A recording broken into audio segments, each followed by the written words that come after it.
Alors, chers camarades d'Afrique, on va écouter un peu le son. Le son qui fait mal. Hein?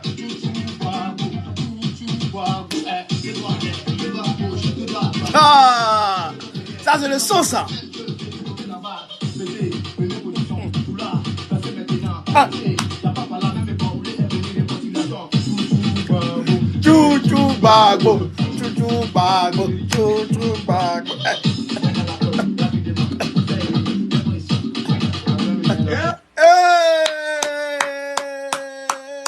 Camarades peuple d'Afrique, je chante, je danse parce que Europe mine. Frère, non, j'ai dit, tout est gâté. Pays là est devenu pépé,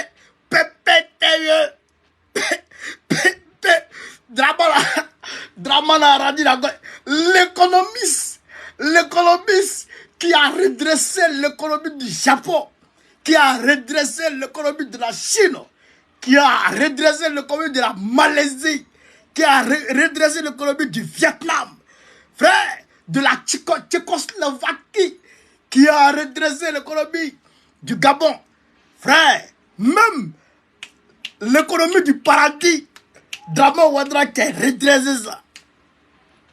Il est venu prendre la Côte d'Ivoire, puis il a plongé la Côte d'Ivoire dans PPTE.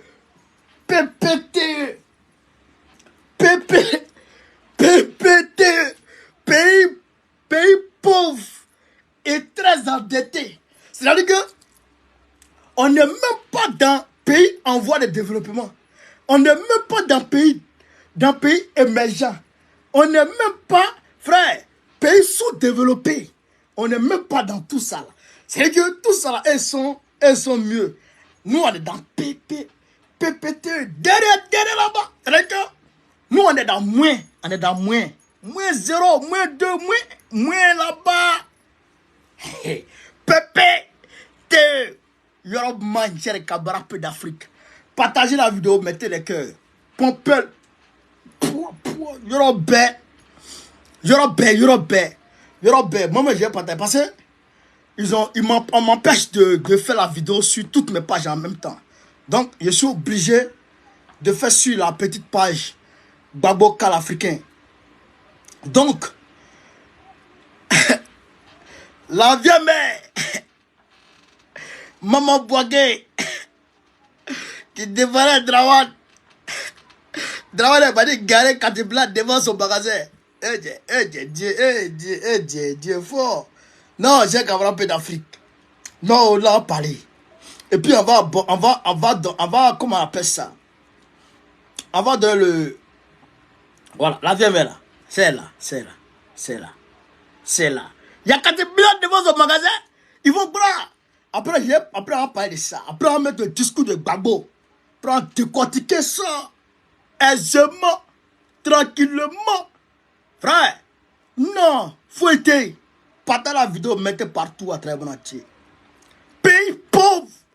Très endetté. Les Dramanistanais là, si vous demandez encore quel est le bilan. Le bilan de Draman. Il faut dire Draman a plongé la Côte d'Ivoire dans PPTE. Pays pauvre. Et très endetté. C'est quoi ça? Hein? Tu prends notre pays? Un pays, Gbagbo a payé les dettes. Il a payé les dettes. Et puis il t'a donné. Et puis il dit, tiens, faut te débrouiller. Et tu as pris ça pour aller plonger dans PPTE. Tu es malade ou non? Hein, Draman? Tu es malade ou ils ont pisé dans ta tête? PPTE, on veut quoi ça? On veut quoi PPTE? Il peut pas mentir. Hein? Il peut même pas mentir même. Il peut même pas mentir. Ils ont rendu le pays la PPT, pauvre et très endetté. Chers camarades d'Afrique, je vais vous demander de faire le maximum de partage, de mettre la vidéo partout à travers le monde entier. On va en même temps allumer TikTok, voilà, pour expliquer aux gens de quoi il s'agit. Et puis on va mettre la vidéo de Gbagbo incessamment. Chers camarades d'Afrique, partagez la vidéo. On va mettre un peu Chouchou Gbagbo.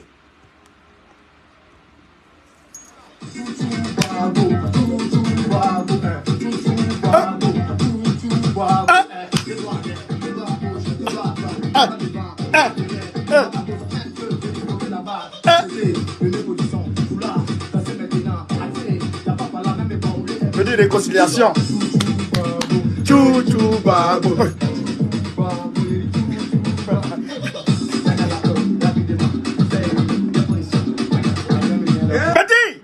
Petit qui a chanté le son là. Petit, c'est vrai qu'il n'y a pas l'argent, hein. Mais ton son là, il faut rentrer en contact avec moi. J'ai cherché l'argent, tu as rentré en studio avec son là. Son là est trop doux. Parti. Chouchou babo. Hein? Petit, il faut déjà rentrer en contact avec moi. J'ai cherché l'argent, tu as rentré en studio. Chers camarades peuple d'Afrique, peuple de Côte d'Ivoire, mes chers frères et sœurs de l'Iptako Gourmand, chers camarades d'Afrique du Sud, du Nord, de l'Est, de l'Ouest, en passant par le centre, soyez salués en vos rangs, grades et qualités, chers camarades. L'heure est grave. La Côte d'Ivoire replonge dans le PPTE. Pays pauvre, très endetté. Mais, est-ce que ça là, si on dit ça à quelqu'un, est-ce qu'il peut croire? Parce que quand on dit aux gens, la dette là, crédit là, c'est pas bon, les gens ne comprennent pas. Quand on dit aux gens crédit, c'est pas bon, les gens ne comprennent pas. Quand tu t'en prends crédit au FMI ou à la Banque mondiale, c'est ce contrat qui signe. Et puis, au FMI là, et à la Banque mondiale là, il y a des experts qui travaillent là-bas. Payer, c'est l'argent des gens. C'est l'argent des gens. La Banque mondiale là, c'est pas que il y a tant de l'argent qui est stocké. Il y a tant d'argent qui est stocké. Et puis quand un pays vient, on va chercher, on va prendre dans la banque, puis on va charger dans le sac et puis on lui donne. C'est pas comme ça. C'est pas comme ça. C'est les gens. La Chine, bon, les États-Unis, bon, d'autres pays, et puis d'autres bailleurs de fonds. D'autres bailleurs de fonds. Il y a des bailleurs de fonds. Bon, on va dire les banquiers comme ça. Les Rothschild, les George Soros, eux là. Eux, ils sont dans ce domaine-là. Ils ont l'argent, les Bill Gates, ils ont l'argent. Ils peuvent donner crédit, ils peuvent donner l'argent, mettre l'argent à la disposition de la Banque mondiale pour que la Banque mondiale puisse donner l'argent là à des pays qui veulent demander l'argent. Peut-être la France aussi. Tu vois, non? Donc quand tu viens là, mais l'argent des gens là, la Banque mondiale est garante de ça. La Banque mondiale prend la garantie de restituer l'argent là aux gens avec le taux d'intérêt qui va avec. Avec le taux d'intérêt qui va avec. Vous comprenez, non? Donc, quand tu prends crédit. Mais eux, ils envoient des experts chez toi pour aller voir si tu peux payer le crédit des gens. Donc, quand les experts arrivent, et ils regardent la situation. Ils disent, ah, tu payes par an. Ce que tu payes par an, là, ça fait environ 200 milliards de francs CFA. Et 200 milliards de francs CFA que tu payes par an à la Banque mondiale, comme la dette que tu payes à tes créanciers. Banque mondiale, FMI, tout ça, tu payes à tes créanciers peut-être 200 milliards de francs CFA. Maintenant, eux, ils voient que toi-même là, par an là, l'argent qui rentre là,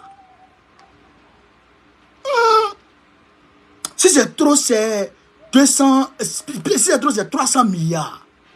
Donc quand tu payes tes fonctionnaires, tu payes la dette, tu satisfais les besoins de l'État, les subventions qui vont avec et tout.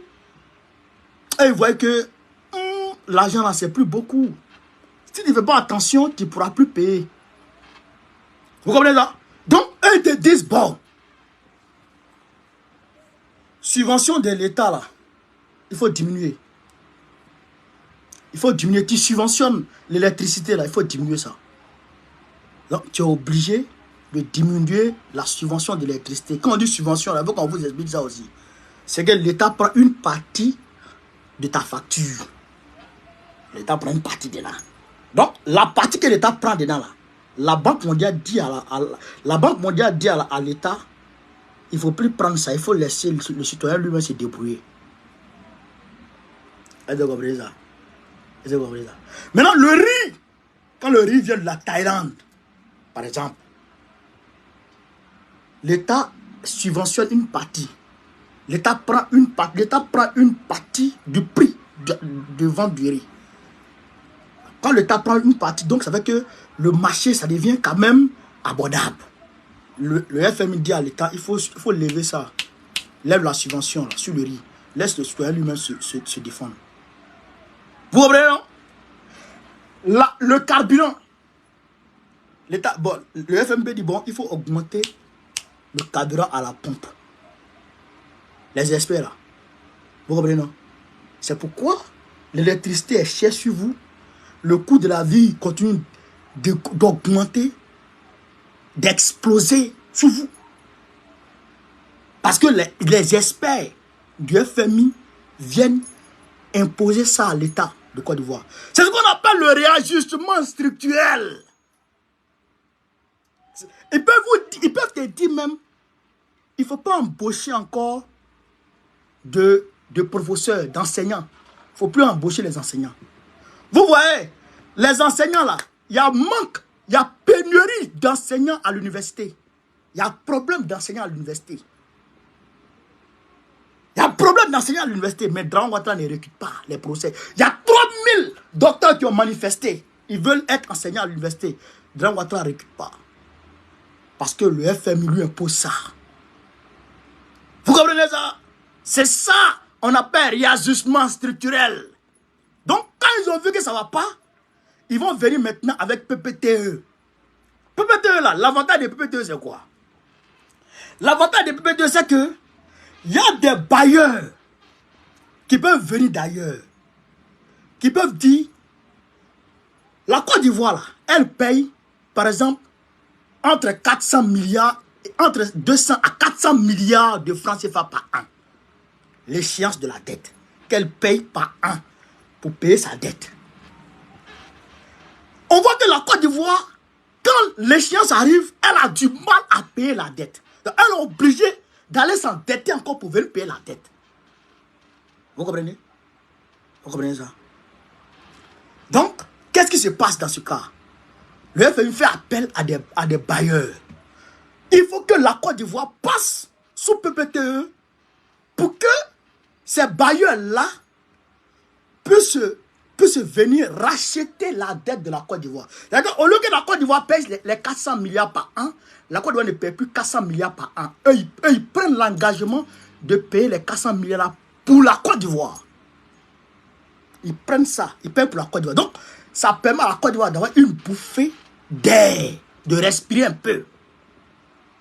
Vous comprenez? Mais, attention, ces gens-là, ces bailleurs qui viennent racheter, merci Fleur Bongolo, c'est ce qu'on appelle les fonds vautours. C'est ce qu'on appelle les fonds vautours. Donc, les fonds vautours, là, quand ils arrivent là, ils ne s'amusent pas. Et ils te disent, bon, voilà ce que nous on veut en Côte d'Ivoire pour qu'on prenne la dette. Ils traitent avec toi, direct. Voilà ce qu'on veut en Côte d'Ivoire. Ils peuvent dire, bon, peut-être on veut la lagune et briller. Ou bien on veut une partie des terres de la Côte d'Ivoire. On veut faire telle chose, telle chose, telle chose. Et puis la dette là, et ils payent pour toi là. Mais, tu as payé. Tu vas payer. C'est pas gratuit, hein. Tu vas rembourser. Mais, au lieu de rembourser 400 milliards, tu rembourses maintenant peut-être 100 milliards. Mais les 100 milliards là, au lieu de... Par exemple, si ta dette était peut-être à 33 000 milliards, quand ils ont racheté la dette, ils peuvent peut-être mettre 10 000 milliards dessus. Donc, ça fait 43 000 milliards. S'ils n'ont rien mis dessus, hein, c'est au moins 10 000 milliards. Donc, ça fait 43 000 milliards. Donc, tu vas payer tes 33 000 milliards. Pour toi, tu as fini de payer ta dette. Non, ils vont te dire, les fonds vautours là, tu leur dois, les vautours là, tu leur dois encore 10 000 milliards. C'est pourquoi il y a des Africains qui disent, mais la dette là, on paye, on finit pas. On paye, on finit pas. PPTE, c'est pas gratuit. PPTE, tu te mets à la disposition, tu te mets chers camarades peu d'Afrique, sous, on va dire, tu te mets à la merci des fonds vautours. C'est ce qu'on appelle les traders. Eux là, ils font de la spéculation monétaire. Vous comprenez ça? Eux là, c'est leur travail qui est là. George Soros, il a coulé en 1992, un mercredi. Est-ce que c'était en 1992? Le Royaume-Uni. J'oublie la date, mais il a coulé l'Angleterre. George Soros. Ils appellent ça mercredi noir. C'est dans leur histoire. George Soros, ils l'ont interdit de rentrer là-bas. Il a coulé le pays avec les fonds vautours. Il a coulé la Russie, George Soros. Il a interdit qu'à présent de rentrer en Russie. C'est Poutine qui est venu sauver le pays là. Ils ont coulé la Grèce. Avec les PPTE, ils ont coulé la Grèce. Ils ont coulé le Liban. Ils ont coulé l'Argentine. Aujourd'hui, là, l'Argentine a du mal à s'en sortir. Avec la dette. C'est pourquoi vous voyez, ils sont en train de casser nos maisons. Et puis on ne comprend pas pourquoi l'urgence de casser les maisons avant de reloger les gens. Pourquoi ne pas prendre le temps, si on veut arranger un pays, pourquoi ne pas prendre le temps de les reloger avant de casser? Parce que les bailleurs de fonds là, c'est ce qu'ils demandent.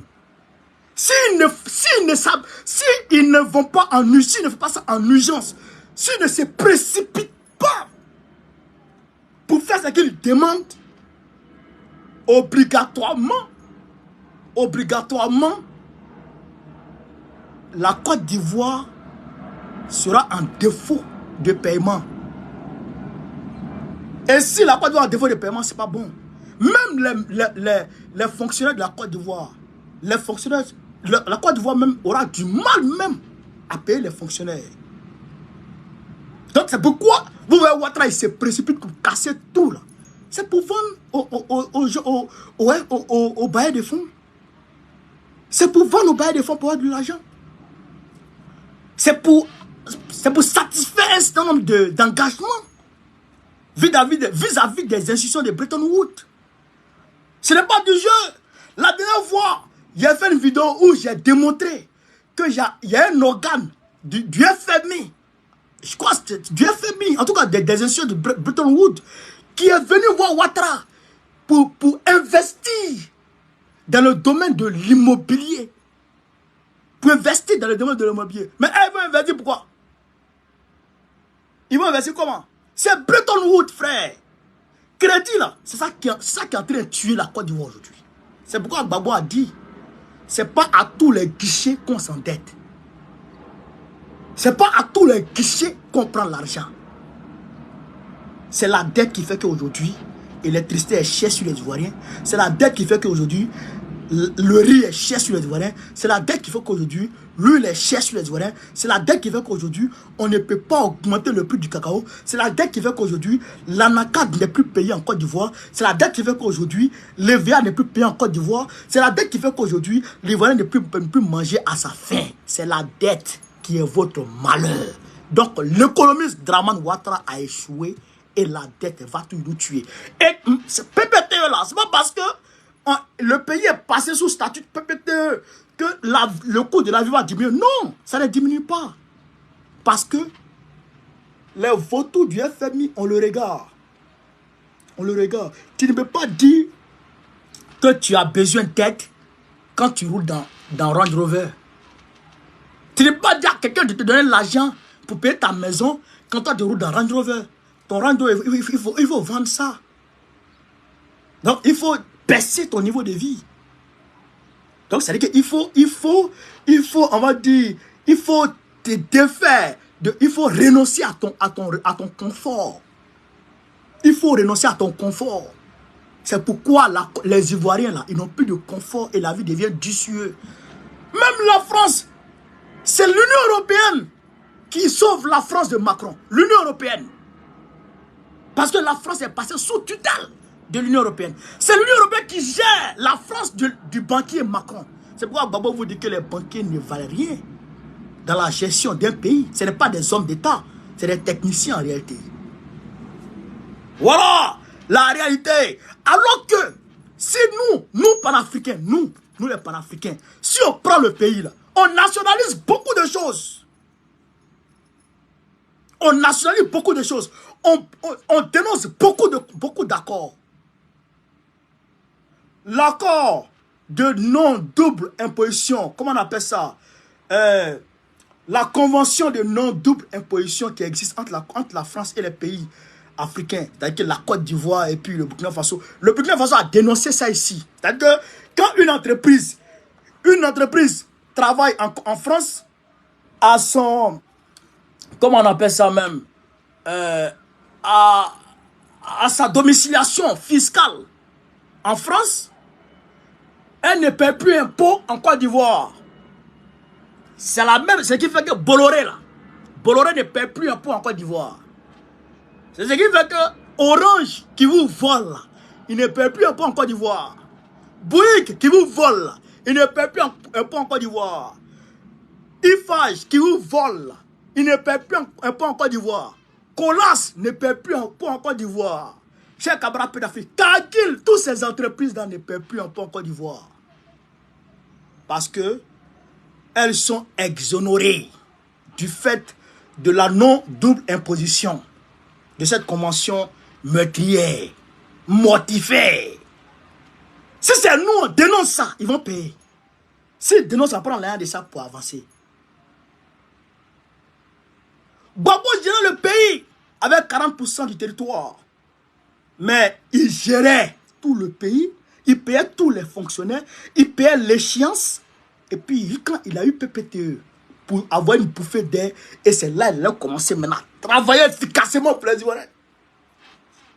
C'est là les gens ont dit, si on a laissé Gbagbo, non, il va mal gérer les choses.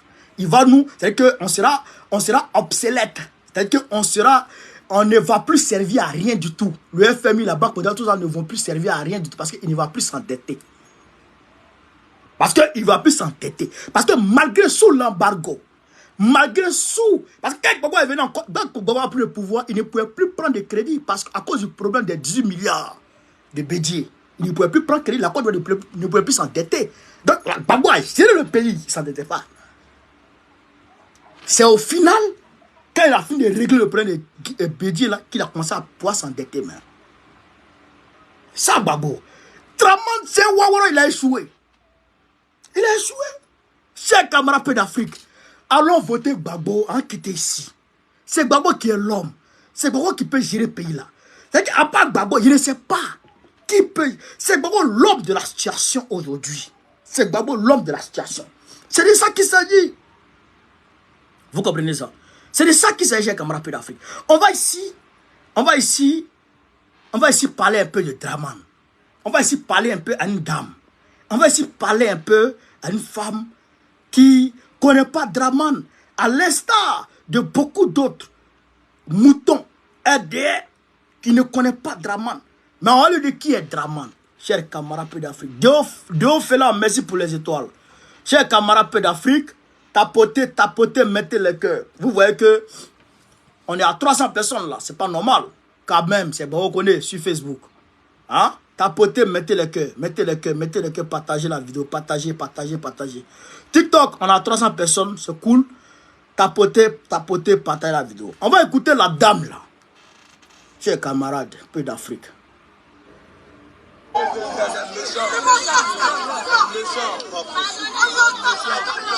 Vous la voyez, non? Attends. On demande pardon. Si vous voulez en faire vidéo, tu n'as pas de solution. On a cherché à rencontrer tout le monde, on n'a pas de solution. Pardon, monsieur le président. Nous, on te demande pardon de parler à Gbagbo, de nous laisser.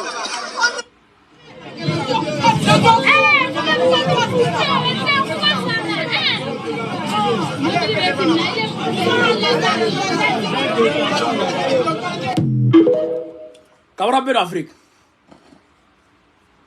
d'Afrique.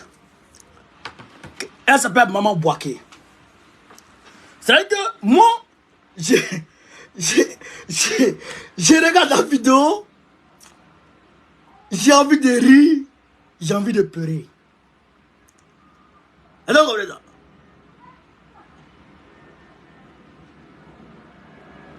Hein? J'ai envie de rire et j'ai envie de pleurer. Aïe! La femme là, ce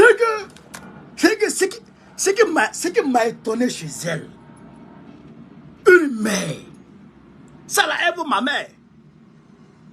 Elle vaut ma mère. C'est vrai, elle vaut ma mère. Elle a appelé les gens à me tuer. Celle-là, elle a appelé les gens à me tuer. Elle a incité les gens à me tuer. Femme là. Pourquoi? Parce que j'ai dénoncé les démolitions de Jesco, de Boribana et de bien d'autres quartiers d'Abidjan. Le 13 là, elle a pris ça pour charger. Bon, te voilà aujourd'hui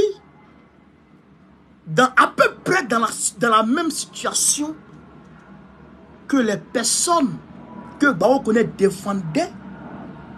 Et puis tu as pris pour faire cause pour Dran Ouattara contre lui.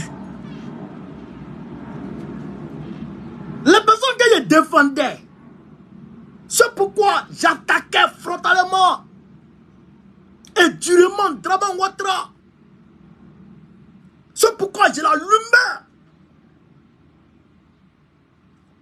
Tu te retrouves aujourd'hui dans à peu près, non, à 50%, dans la même situation que ces personnes-là. Peut-être ton domicile n'est pas touché. Peut-être ton magasin est menacé. Mais ton domicile n'est pas touché. Tu vois que piment brûle maintenant. Tu vois comment piment brûle. Avec quand quelqu'un mange piment, puis il est en train de faire... Quand tu n'as pas goûté, toi tu ris. Mais quand tu as dit, bon, le même piment pour mettre dans ta bouche, tu comprends que le piment brûle. La vieille, moi je ne vais pas me moquer de toi. Je ne vais pas me railler de toi. Non, ça ne sert à rien. Mais, ce que je vais te dire, c'est que dans la vie là, quand tu n'as pas encore traversé la rivière, il ne faut pas te moquer de celui qui se noie. On vous a dit, ça va arriver. Babo a dit que quand la maison de ton voisin brûle, il faut te lever pour l'aider à éteindre le feu. Sinon le feu, quand le feu va quitter sur sa case là, ça peut arriver chez toi. Jesco là, il y avait des maquis, il y avait des écoles, il y avait des maternités, il y avait des business. Des gens avaient leur magasin là-bas. Ils ont démoli tout. Mais alors que depuis 2021, j'ai dit que Dran Ouattara allait casser Adjaye Mosquée. La grande mosquée, il va casser. C'est dans le programme. La grande mosquée d'Abidjan, d'Adjamé, il va casser. C'est moi, je vous dis. Parce que ça ne va pas. Mais Macron a dit qu'il faut que Dran Ouattara paye au moins 10 000 milliards de la dette. 10 000 milliards de sa dette avant 2025. Dran Ouattara cherche l'argent à tous les niveaux. Mais malgré qu'il cherche l'argent à tous les niveaux, son budget de souveraineté qui s'élève à plus de 400 milliards par an. Elle a dit plus de 1 milliard par jour qu'il met en poche. Parce que l'année fait 360 jours, 365 jours à 366 jours l'année.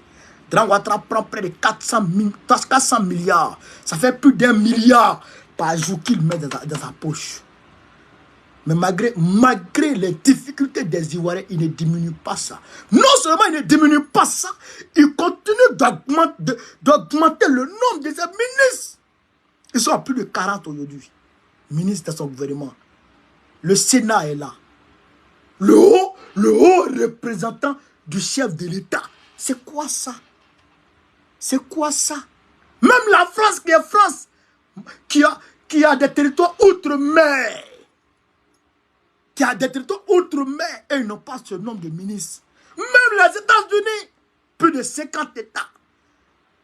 Et ils n'ont pas ce nombre de ministres. Mais Draman, lui seul, il a des milliers de ministres. Il a des ministres partout.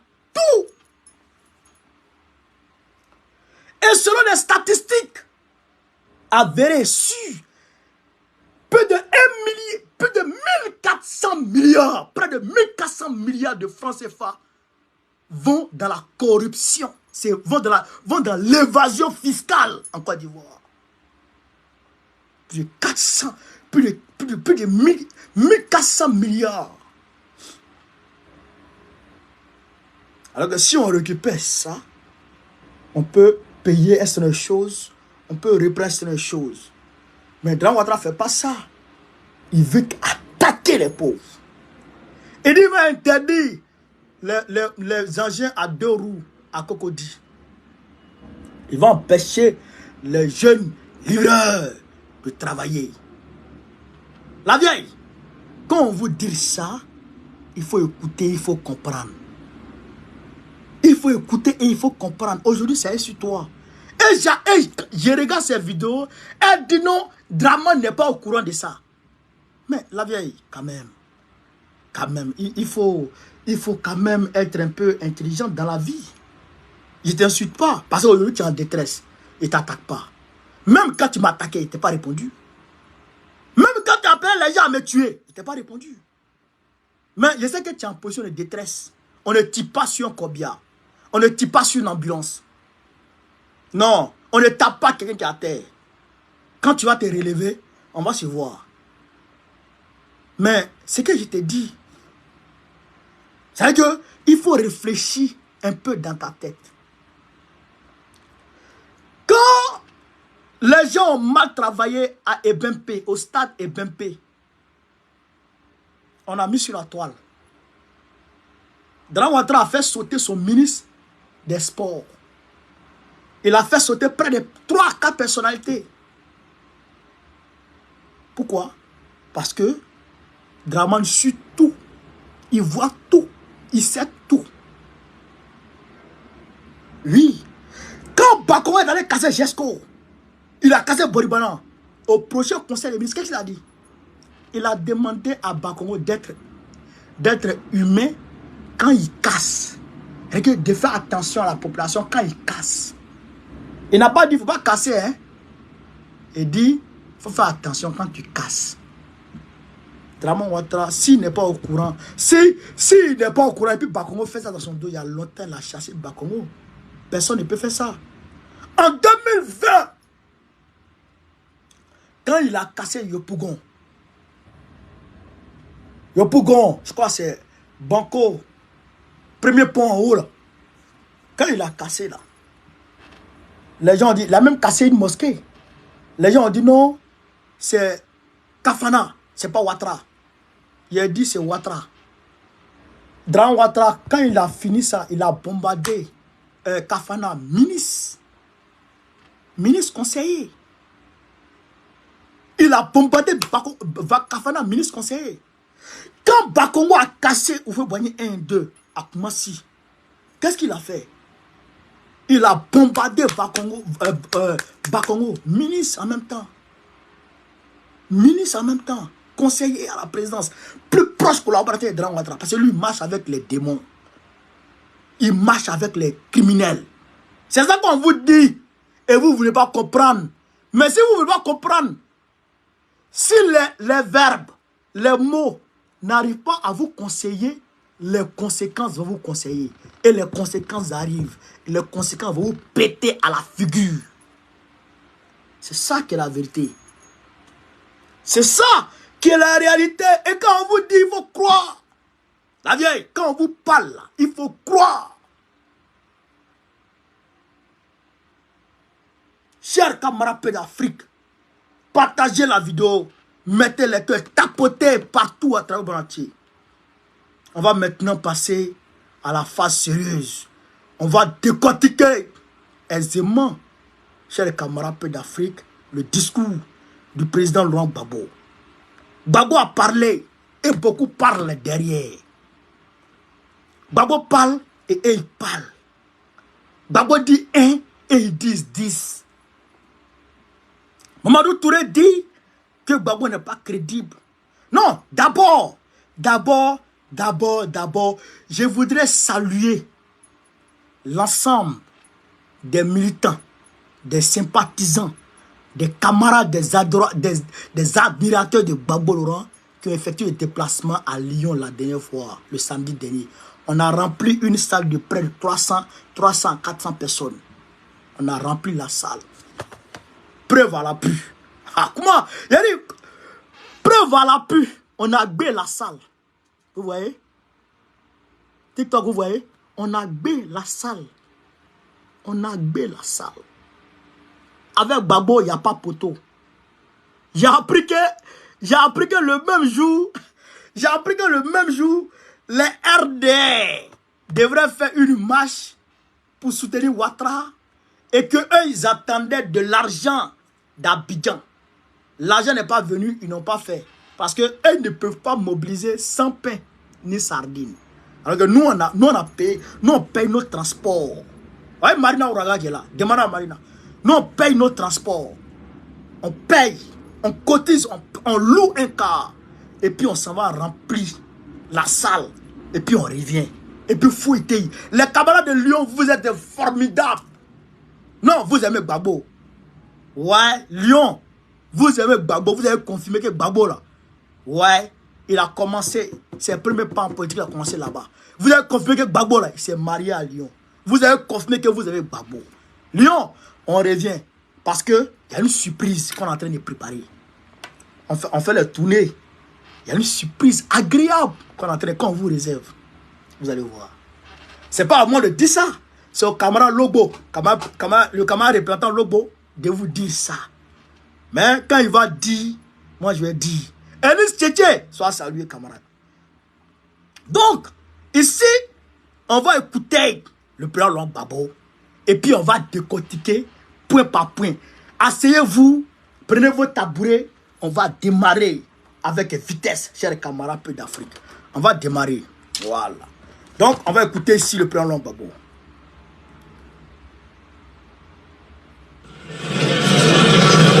Chers amis, chers camarades, messieurs les chefs, on va écouter Gbagbo. Chers invités,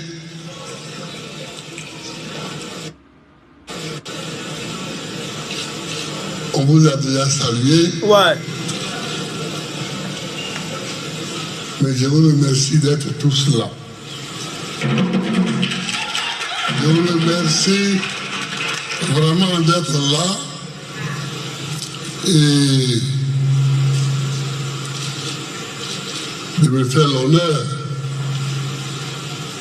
de venir à mon invitation. Vous entendez bien, non? Vous entendez bien? Il se fait tard, on va aller vite.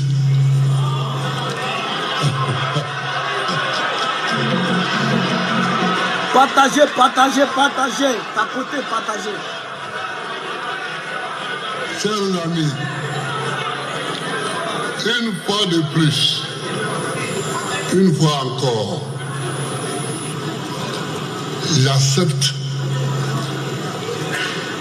d'être votre candidat.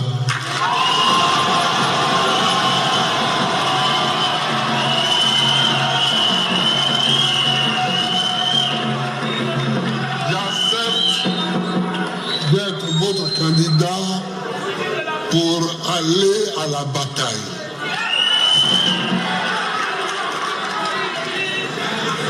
Parce qu'il mettez les cœurs, mettez les cœurs. Et il s'agit de l'Afrique. Il s'agit de la Côte d'Ivoire et il s'agit de l'Afrique. C'est chez nous.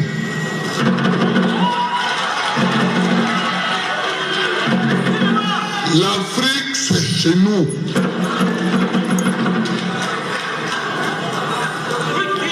La Côte d'Ivoire, c'est chez nous.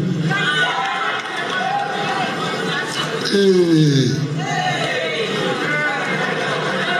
nous ne pouvons pas laisser les autres se battre pour nous. Nous devons nous battre pour nous-mêmes. Écoutez très bien. Hein? Des fois, quand je parle à des plus jeunes, et même à mes enfants,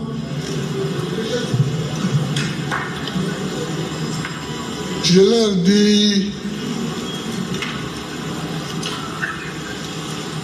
les Africains ont de grandes admirations pour les Occidentaux.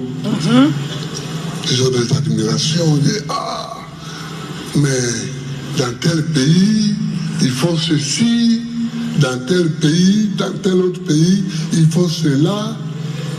Mais,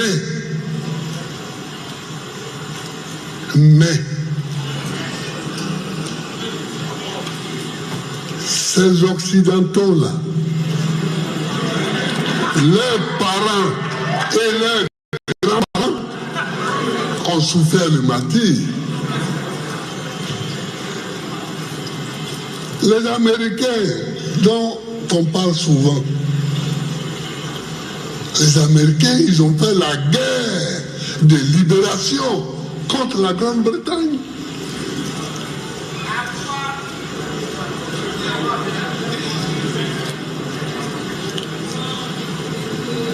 Puis, ils ont fait la guerre intérieure. Le Sud contre le Nord. Et tout ce que nous voyons aujourd'hui, c'est le résultat de ces guerres. Ils se sont battus pour que leur pays soit propre, pour que leur pays soit bien. Eh bien, aujourd'hui, leur pays est bien. Mais nous, on veut être bien sans se battre. On veut être bien sans traverser des périodes difficiles. Mais enfin,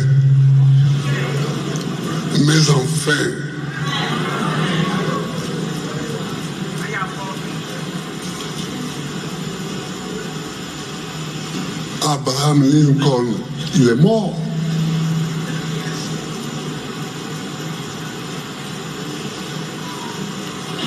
George Washington, qui a laissé son nom à la capitale et qui a été le premier président, il est mort. Mais ce sont leurs petits-enfants qui aujourd'hui profitent du combat qu'eux ont mené. Mais ces années, si nous voulons que notre pays soit bien, menons des combats. Menons des combats. Sans combat, nos pays n'auront rien. Je vous le dis, en vérité, sans combat, nos pays n'auront rien.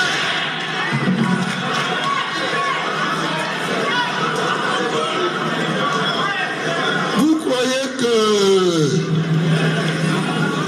quand Assoadou vous a cité tout à l'heure quelques petits combats. Écoutez la partie là. Menés. Vous croyez que quand nous nous battons à longueur d'année quand nous allons en prison, que nous revenons, nous y allons, nous revenons. C'est parce que nous aimons la prison. C'est pas parce que nous aimons la prison.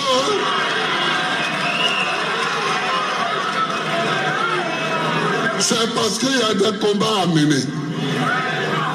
Et ces combats-là, personne ne les mènera à notre place. Voilà. Camarades d'Afrique, c'est la partie là que je voulais vous faire écouter. C'est la partie là que je voulais vous faire écouter. Maintenant, la vidéo elle-même entière est sur ma page Facebook, Babo Koné l'Africain. Cette page-là même que vous suivez là. TikTok, vous pouvez aller sur Babo Koné l'Africain pour suivre la vidéo intégrale. Maintenant, ceux qui veulent monter sur TikTok, vous pouvez envoyer vos invitations, on va vous accepter. Mais je vais décortiquer déjà. Il commence déjà, il dit, j'accepte d'être votre candidat. Et après il dit, il faut mener des combats. Parce qu'aujourd'hui, les pays que nous envions, les pays qui sont les plus puissants devant nous aujourd'hui, qui sont les plus développés, qui sont les plus riches aujourd'hui, les puissances que nous voyons aujourd'hui, n'étaient pas les puissances il y a 200, 300 ans. En réalité, il y a eu des hommes qui ont combattu pour que les enfants qui aujourd'hui sont à l'aise dans ces pays-là soient à l'aise, puissent aller en vacances, puissent manger à leur faim, puissent faire des projets, puissent réaliser des projets, puissent avoir certaines choses, en tout cas une certaine vie acceptable. C'est parce qu'il y a des hommes qui ont combattu. Et il finit par dire que si tu vois que eux, les Assoadou Estra, ils vont en prison, ils reviennent, ils vont en prison, ils reviennent. Est-ce qu'on pense que c'est parce qu'ils aiment la prison? Non. C'est parce que eux-mêmes, ils doivent mener des combats. Ils sont conscients que s'ils ne mènent pas ces combats-là, personne ne les mènera à leur place. Et donc, il va falloir mener ce combat. Et ils nous appellent au combat. Ils nous appellent au combat. Pourquoi? Parce que, effectivement, Draman Ouattara, non seulement il veut aller à un 4e mandat, mais il veut aller avec Kakabe seul. Pour aller gagner Kakabe et pour continuer à esclavagiser, à exploiter les Ivoiriens. Pour continuer à vendre la Côte d'Ivoire à l'Occident. Pour continuer à voler les richesses de la Côte d'Ivoire. Pour continuer à brimer les Ivoiriens. Pour continuer, frère, à tout gâter en Côte d'Ivoire. Vous comprenez ça?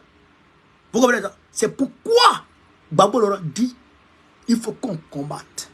Pour que non seulement son nom soit sur la liste électorale, mais que le Conseil constitutionnel lui-même ait peur de refuser, de rejeter sa candidature. Parce que si le Conseil s'amuse, ça peut péter et le pays peut prendre feu. Voilà le sens du discours du président Laurent Gbagbo. Et par la suite, vous avez vu, il a étalé, on va dire, il a abordé, en bref, les 10 piliers de la renaissance de la Côte d'Ivoire. Parce qu'il faut que la Côte d'Ivoire renaisse. Le pays est à terre, le pays est mort, le pays est... Frère, le pays est enterré. Il faut, chers camarades d'Afrique, il faut un vrai homme d'État pour faire renaître la Côte d'Ivoire de ses cendres. C'est ça qui est la réalité. C'est ça qu'il veut dire. Et donc, apprêtez-vous, préparez-vous à des combats de titans qui seront menés incessamment. Alors donc, chers camarades d'Afrique, voilà entre autres ce que je voulais vous dire concernant ce discours-là sur Facebook. Abonnez-vous à ma nouvelle page là. Abonnez-vous à la nouvelle page. Partagez au maximum la vidéo, mettez-la partout à travers le monde entier. Parce que vous savez, on est mélangé, on est embêté sur Facebook, on est embêté de ouf. TikTok même ça va. TikTok on est monté à 600 personnes tout à l'heure. Facebook on n'a même pas dépassé 400 personnes. Vous voyez non? Voilà. Donc, Pompez les cœurs, partagez la vidéo au maximum. Donc, on est ensemble sur ce. Vive l'Afrique libre. Vive le panafricanisme. Vive tous les présidents panafricains. Gbagbo, président de la Côte d'Ivoire 2025. Inch'Allah.